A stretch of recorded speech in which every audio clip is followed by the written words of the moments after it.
Yes, because I want you to start thinking of your questions in a different way, in a way that actually says, hey, I want to do this, not I was thinking about it. There's a difference.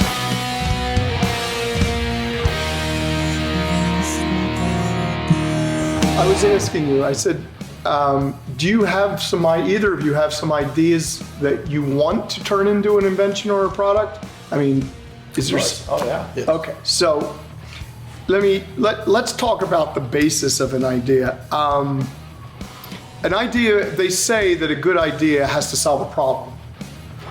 Now, in this day and age, that's not necessarily true. An idea can also be something that entertains. It can be something as simple as something that hangs on the wall and is pleasing. There's a million different things that you can come up with nowadays that people will want to buy. And as I was saying to you guys earlier, what makes me different is that I believe in inventing to make money, to make a profit, to invent more things and make more money. And in this day and age, that's considered a bad thing. But we all know what's been going on in America. Our jobs are leaving, manufacturing is leaving, and I keep saying that inventors are actually the new manufacturers, of the future for America. It's not going to be these massive factories. That's already gone, that's in China. We are not going to work for $100 a week or anything like that. And I wouldn't expect anybody in America to work for that. But I believe that inventors, or people who think like inventors, literally have the opportunity from their homes, as I was saying earlier to you personally, to make $50,000 without that much effort a year. Now, where does Richard get that number? Well, I've been doing this for 15 years, and I know that it's fairly easy with just the right knowledge to be able to do that. So imagine if you had all these people all over the US in their garages and maybe in small facilities like this that were inventing things, building websites and selling online. Imagine what that would be doing for the economy. Now, some people would say that puts brick and mortar businesses out of business. But my answer is no, that's one aspect of being in business, and part of being a good business person or an inventor or whatever you want to say is knowing where the trends lie. And it may not be a brick and mortar business in a traditional sense, but in order to sell online, unless you're just doing drop shipping, you still have a business somewhere, a physical location. It's just now the world is your opportunity. And that's where I think people they think that starting an online business, being an inventor, doing all these things is something for other people. I need special skills. Yes, I have skills. Yes, I'm very good at finding markets and understanding how to do those things. But I could tell you a little story about a friend, and I'm going to get into the questions, but I really want you guys to hear this because I want you to start thinking of your questions in a different way, in a way that actually says, hey, I want to do this, not I was thinking about it. There's a difference. So I had a friend, 2003, very good friend of mine. He calls me on the phone, he says, and I had already started doing online internet stuff. He says, I have this idea for a business, and he was a military guy. Was in the Marines, and then he went corporate and was into sales. So that kind of gives you an idea of where his head is at, military and sales. He says, I think that there's a market for military food rations, MREs. And I said, yeah, it sounds like it could be a thing. But I told him, I said, it's not my thing. It's not something that I have any interest in. Well, let me tell you, I have been kicking myself for years now, and he'll probably see this and laugh. But in 2003, he started this business in his garage, probably a 2 or 3 car garage, nice house. So, typical California home. Nothing special in terms of room that he had big airplane hangars in his backyard or anything like that. So he had a basic garage, and he started this business and he started buying MREs wholesale, put a little bit of money into it, and then he started, I believe, packaging some on his own too, like candy bars, things like that. They had to be specially heat shrunk, and anyway, I don't know the details. It's not the point. So I don't know if you know what happened in 2004, but if you think back, there was a really bad natural disaster in Louisiana. So that was probably within 8 months of him starting this business. Wow. Yeah. By the time he was done, after Katrina, there were government people asking if they could land helicopters on his front lawn to get more supplies from him. Wow. Now, he had to explain to them that he owned a house and that they couldn't do this, but I remember him saying that's how crazy this got. He began shipping shipments on trains, on tractor trailers. This became a multi-million-dollar business that he still does to this day. If you saw his website and you saw what he did, he doesn't have any more skill than any of us. He's just a guy in a room with a couple of employees now and a bunch of big warehouses. And he started in his garage. All it was timing. 2003, Hurricane Katrina hit, that was it. Just the right place at the right time. So while we're sitting here talking about ideas, there are people out there that just are getting into it and hitting it the right place at the right time. But we need to keep in mind too that you can also have the bad timing. You can lose some money, you can lose some time, but if I counted the number of failures, believe me, we can call my wife and she'll tell you how many times I've failed. And it doesn't bother me.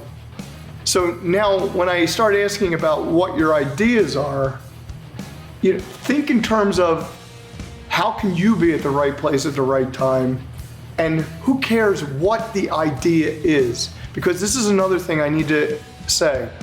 It doesn't matter what your idea is because you don't know if customers are going to buy it or not. It could be the greatest idea to you, or it could even be a stupid idea. It doesn't matter. If you market it correctly, you can make money with it.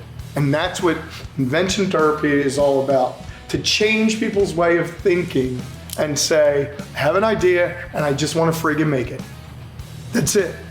So now I'm going to say to you, do you guys have an idea? Yes. Okay.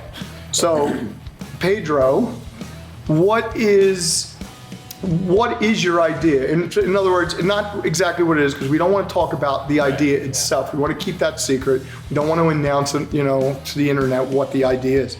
We don't know if it's a good or bad idea, as I said, and it doesn't matter. All we know is you have an idea, and can it be made real, is my question to you. Yeah.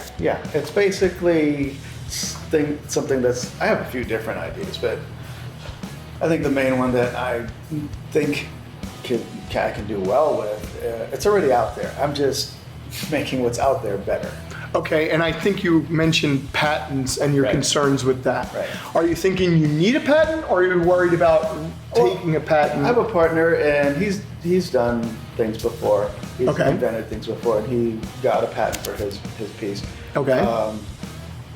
But I guess my thought and his thought was, by the time we get it out there, we're going to have made the money that, we're going to have made a lot of money, and when the competitors tap into it and realize what we've done and make their own, we're on our way already. Then we're just going to move on to another project.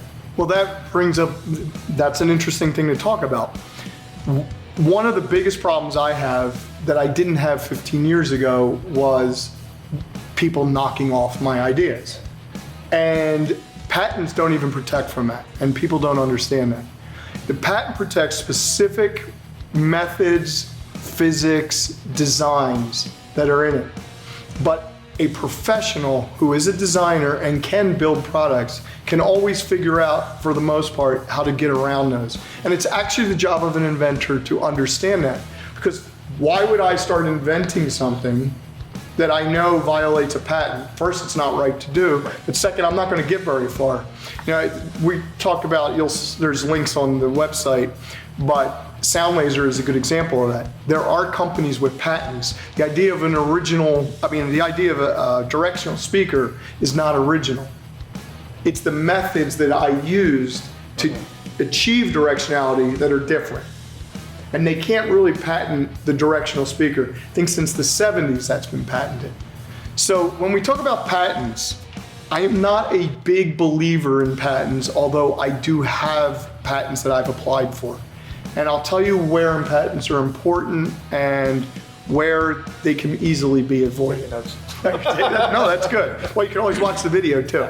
So, patents are important if there's a specific design in this system, we'll call it, that makes it easy to duplicate and it was original in the way you did it. So it's not the directional speaker, let's say. And if we look over here, you'll see it, it's the Sound Laser VR is a great example of this. That's a directional speaker. But inside of that wood cabinet that hangs, there are elements that generate sound that are arranged in such a way that has never been done before. And you've heard that earlier when we were sitting under it and just talking. So that part of this design was the only thing that was patentable, but it was the most important part of patenting it. So we don't go out to patent the microphone. Right. We patent maybe the screen that stops, this is called a spit screen actually. It stops the spit from, hitting the mic. Maybe that part is original and we can patent that. And this is the way inventors need to think. So, but let's say the microphone itself is not patentable, but everything about it is. The connectors, the screen, I don't know, all the different pieces. All we have to do is read all the patents related to it, try to find on Google Patent Search all the patents related to our idea, and start looking at how they put together their designs, and then do something different. Now, that may sound like it's really difficult. It can be, but I can tell you pretty much 99% of the time I do it. Now, we can discuss other things like people say, but that's my idea, and I'll tell you a little story that's actually quite funny.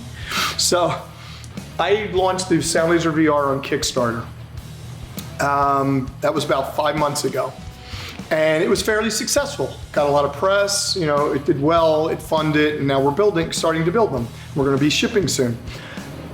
I got a phone call out of the blue from a 20-year-old kid that started screaming at me that he asked me, and this is the funny part, he said, was I at the pot convention in Vegas? Because he gave a speech on his idea of a speaker that goes over the desk and is directional that only he can hear. Oh, funny. And I said to him, well, that's a great speech, but there's only one problem. That's not an original idea. The idea is something that hangs over you that only you can hear. It's been around since the 60s. I didn't violate anything that he did. So that's what we have to be aware of. We have to be aware of what are we really violating and what are we building and how do those two come together. Just make sure you're not violating a patent that can get you in trouble and nothing else really matters because everything else is opinion. So, I never met that kid. I don't go to pot conventions. I didn't take his idea. And I talk about this a lot too. While you're sitting here coming up with your idea and it's in your head, and this is invention therapy, it's in your head right now and you're not sharing it with us. Somewhere else in this world, somebody else has that same exact thought. And if you don't believe me, sit around and wait, and you'll see it happen. Oh yeah. That same guy with the MREs, I said to him, I have an idea. I said, I want to take a piece of metal, put a USB charger on the end of it, and throw it into a fire. I said, because you can create electrical energy with heat. I said, and I think campers would love this. And he laughed at me. Now, if you go into Lowe's and you Google it and you go in Kickstarter and you go everywhere, there's a ton of them now. I had that idea a year or two, maybe even 4 years before anybody else. Technology has been around forever. But my friend said to me, that won't sell. Why did I listen? Why was I asking somebody about what he thought about my idea? This is a mistake people do to talk themselves out of it.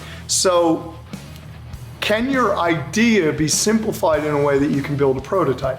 Oh yeah. What type of investment would you need to do that in terms of time and money and machines? Just, do you have an idea? Yeah. Would it take long? Is it electronic? I mean, we don't need to know what it is. Is it electronic No, or it's electronic. Okay, so it's fairly simple. One of the ideas is an internet idea. Okay, so writing software or... Yeah, totally, yeah. See, now I've done software, and the problem with software is you have to have a lot of experience with coding, and if you're not a coder, you have to have experience as a project manager to deal with coders. There are great websites that you can Google that you can hire people part-time. You can literally put projects up on these different websites and just bid them out. People will come back and tell you, yes, I can do this code for X number of dollars. If you're smart, you can sit down and break your software idea up into modules, and probably most simple apps and simple software things can be written for a few hundred or a few $1,000s if you're willing to invest the time and money. But it's about your project management skills that are important. So if you don't have that ability and experience to think in terms of a programmer, I would say that may not be the invention for you. Right, yeah. So, and your idea, is it something that would be expensive to build? The prototype we're talking about. A prototype? No, I would say less than $1,000. To build a prototype. And what, if you had to guess what people were willing to pay for it, what do you think it would cost? Maybe about $100 Okay. would seem.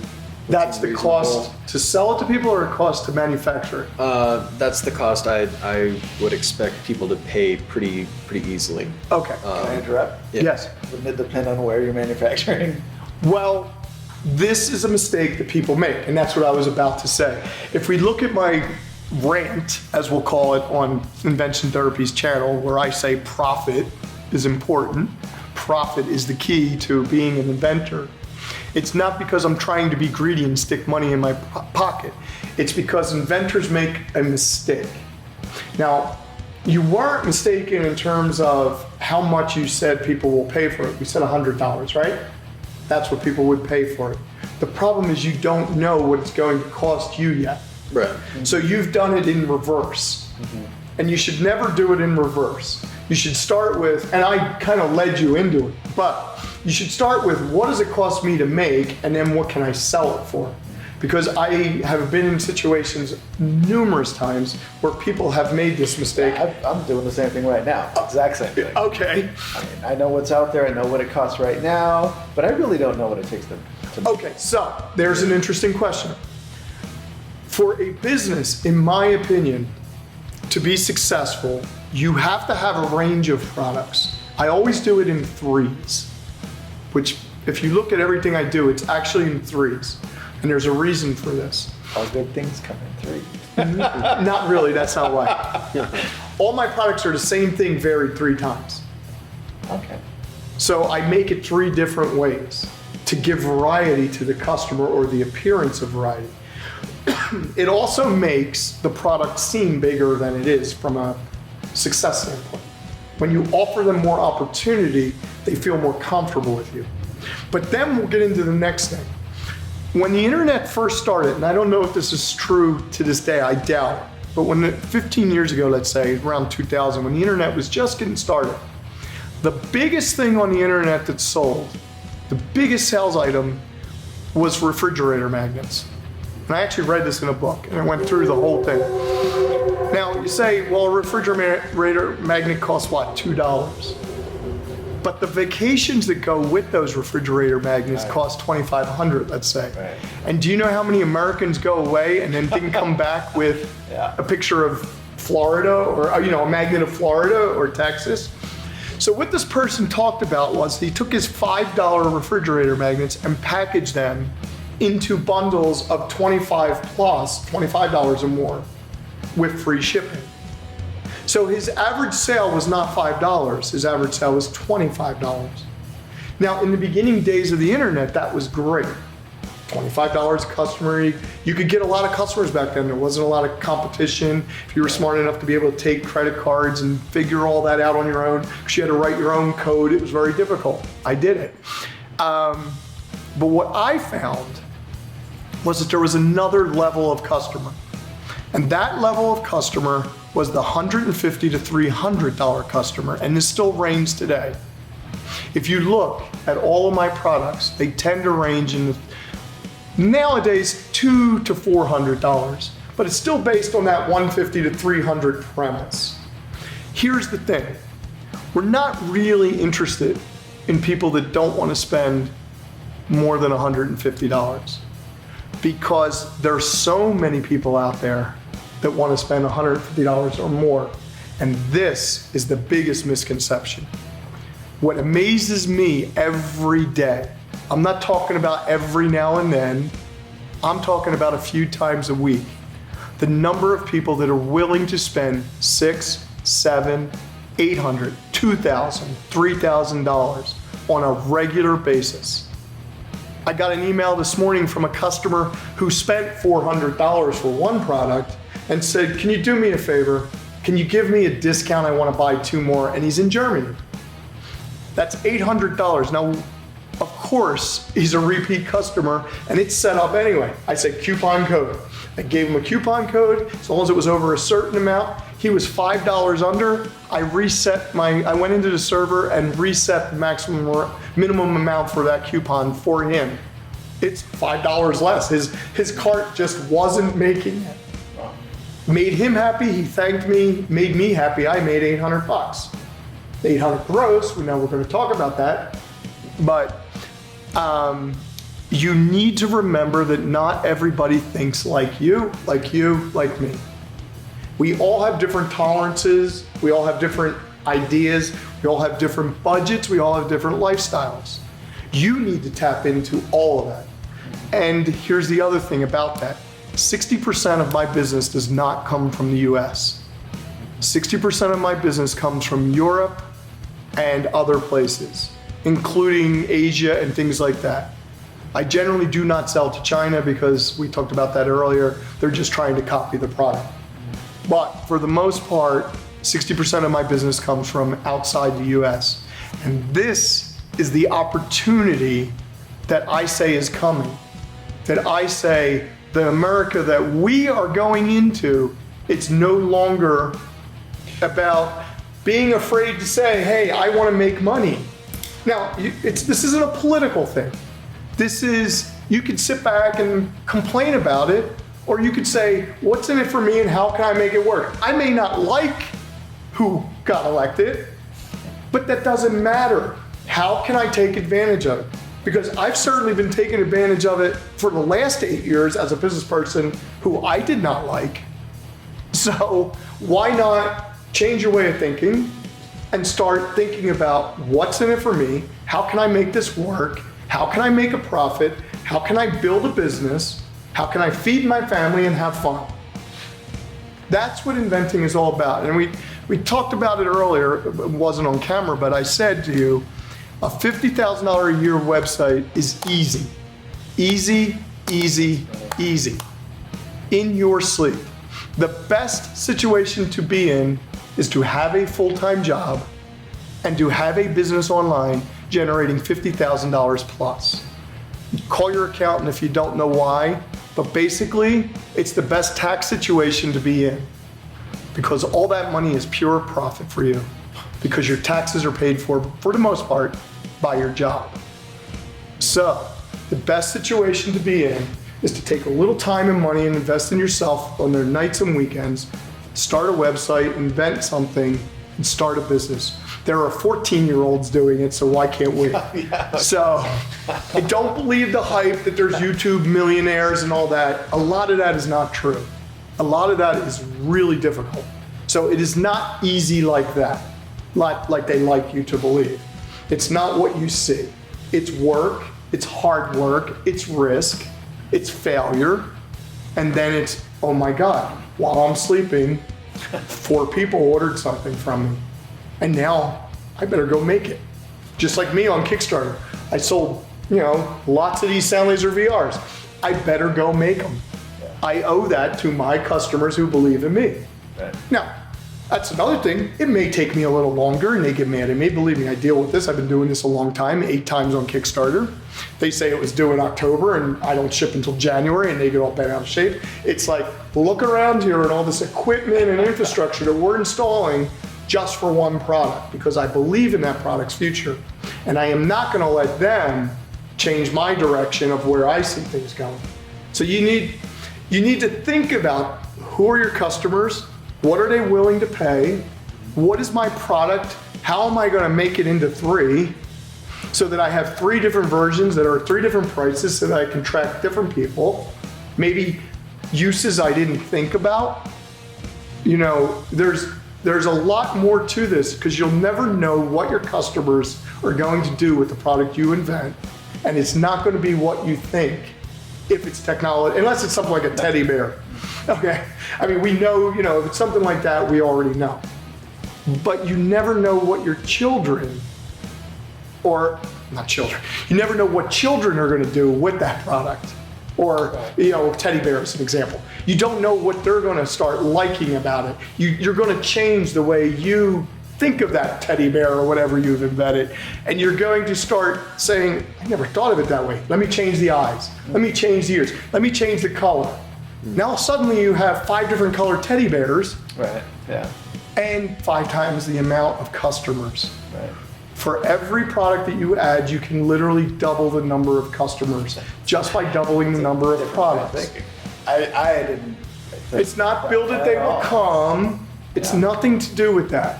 It's about you don't know what your customers want, so why try to figure it out? You don't even know if your customers are gonna like it, and they don't know that they're gonna like what you have to offer.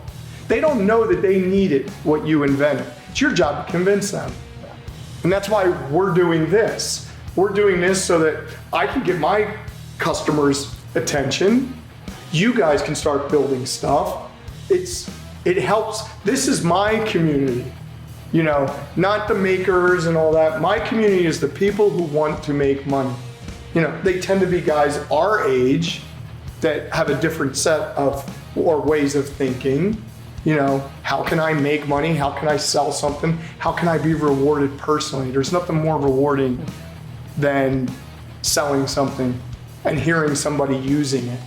It's, obviously it's been many years since that's been happening for me, but it's the first sale is the best one. It's like that dollar bill that hangs on the wall.